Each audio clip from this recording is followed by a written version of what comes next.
¿Cómo están chicos, chicas? ¿Cómo les va a ustedes? Hoy es día martes, el mejor día de la semana, recuérdenlo siempre. Y pues entonces aquí vamos a aclarar un poquito cómo identificar una conducta sospechosa de suicidio.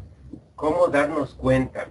Aquí la principal característica es que debemos ser observadores, muy observadores de la conducta y comportamientos de nuestros hijos para detectar algún indicio, algún rasgo, algún síntoma sospechoso. Entonces, entre ellos es identificar el cambio repentino de conducta, comportamiento, es decir, cualquier cambio, por más simple que sea, por más sencillo que sea, algo está intentando decir, algo nos está diciendo en cuanto al comportamiento. Ejemplo, si es que antes era afectivo, saludaba con abrazo, era más condescendiente, etcétera. Cualquier rasgo que nos anuncie que hay un cambio repentino de conducta. Otra es que cuando intentamos establecer comunicación con el adolescente, con el joven, él siempre baja la mirada. Esto se da porque si ya existe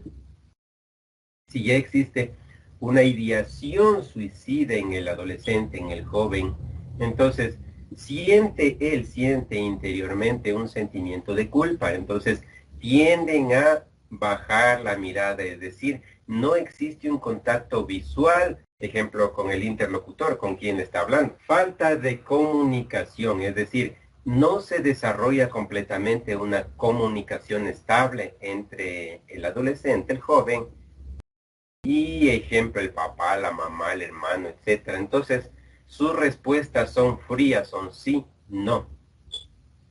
Es decir, quiere evitar a toda costa esa conversación. Otra es ansiedad general o también se conoce como ansiedad generalizada. Entonces, aquí debemos prestar mucha atención a la comunicación gestual del adolescente o joven o del niño. ¿Saben por qué? Porque cuando hay ansiedad generalizada, su capacidad cognitiva de la realidad está distorsionada, ¿sí? No procesa adecuadamente los estímulos de información que le llegan a su cerebro. Entonces, debemos ser observadores de su comunicación gestual. Cómo se comporta, el movimiento de sus manos, la comunicación gestual de su rostro, temblores, sudoraciones, si es que está sentado, no encuentra una manera estable de acomodarse, etc.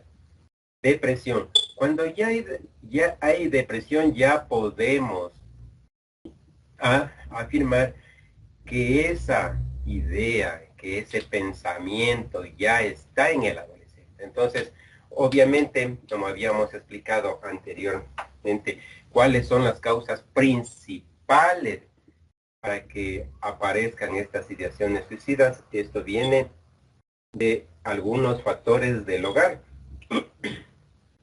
Siendo así, entonces, una característica principal cuando hay depresión es la mirada perdida, ¿sí? Es lo que se conoce como la mirada perdida, es decir, su mirada divaga, está conversando, pero no hay contacto visual, no hay contacto con la realidad presente del joven o adolescente en ese momento. Entonces, su mirada está perdida, mira a cualquier parte y el interlocutor puede sentir, no hace falta ser un especialista, puede sentir cuando el niño, joven o adolescente no está presente, no está en sus cabales. Exteriorización repentina de afecto, es decir, si antes no era muy afectivo, entonces tienden a mostrar, como quien dicen, recompensa a lo que están planificando hacer. Es este, este efecto viene de acá, del sentimiento de culpa, porque justo ya cuando está madurando la ideación suicida, el joven o el adolescente, en su cabecita hay un conflicto mental. ¿Por qué se da ese conflicto? Por todo lo que ha recibido en su hogar. Afecto, maltrato, dolor, gratificación, rechazo, etcétera. con lo que significa, lo que él entiende como suicidio. Entonces hay un conflicto. De ahí es que salen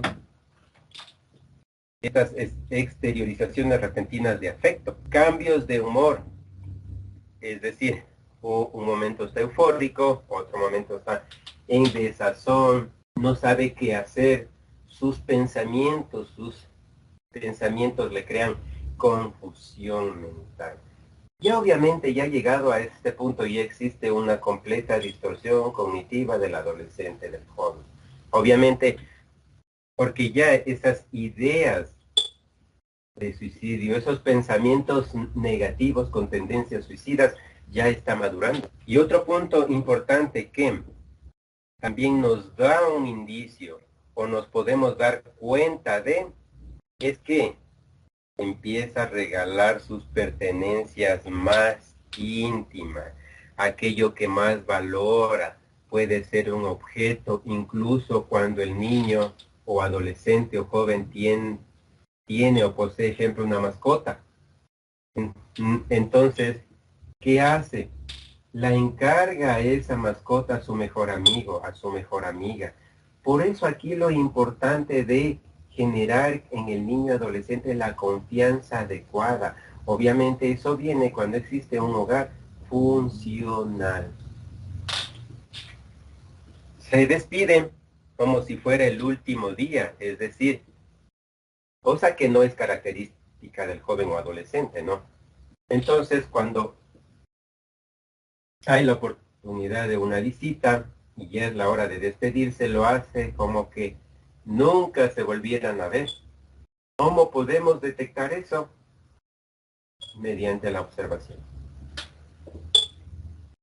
Aquí un punto importante, el acoso. Aquí a veces pensamos, ¿no? A veces existe una confusión. Pensamos que simplemente el acoso se da en la institución educativa. Por favor, no es así. El mayor grado de acoso se da en el hogar. En el hogar, hablando puramente del entorno familiar. Tíos, sobrinos, primos, abuelos, padres, hermanos. Es ahí donde se da esta tendencia alta de acoso hacia el adolescente o hacia el joven o hacia el niño. Obviamente luego de eso existe el acoso escolar, por supuesto que sí. Luego existe el acoso social, por supuesto que sí. ¿Qué es el acoso social? A veces pensamos que simplemente el acoso social es que te diga, el acoso social viene del estereotipo social, del canon social que impone en ese momento la sociedad o en las modas sociales del momento. Como no encaja el joven o el adolescente, eso es acoso. ¿Por qué? Porque fuerza consciente e inconscientemente a esa persona a intentar o buscar un proceso de adaptación a ese marco, a ese canon, a ese estereotipo social del momento. Abandono personal. Otro punto importante es que la persona que ya tiene la ideación suicida madurada, ¿qué hace? Presenta, no todos obviamente, no todos por favor, pero sí la gran mayoría es que presenta un abandono personal. Desasiado, ya no se peina, ya no se baña, se viste como quiera, su cuarto, su camita o donde él vive o sus cosas están en completo desorden, no le interesa para nada su exposición, tanto en la familia como social, es decir, hay un descuido personal muy grande, ¿sí? Se ha dejado vivir, como saben decir algunos papitos, el estrés. Miren, aquí un punto importante, considerada la enfermedad del siglo XXI, el estrés. ¿De dónde aparece el estrés? Ya vamos a hacer así mismo un video completo de dónde aparece el estrés. ¿Ya? Entonces, cuando hay cargas enormes de estrés emocional o psicológico, fíjense en ustedes el chico, si ya arrastra todas estas características de una ideación suicida, imagínense sumarlo a esa carga emocional de estrés. En su familia primeramente. ¿Por qué en su familia, papitos, mamitas? ¿Por qué en la familia? ¿Por qué en la familia se cree o cree el niño que puede encontrar refugio? ¿A qué? a todo el acoso escolar o social. Pero imagínense cuando no encuentra eso, esa carga que trae de afuera se hace aún mucho más grande, mucho más difícil de llevar. Entonces, el simple hecho de observar adecuadamente ciertos rasgos que no son característicos del adolescente, del joven, del niño, ya nos tiene que dar un indicio de que algo está pasando.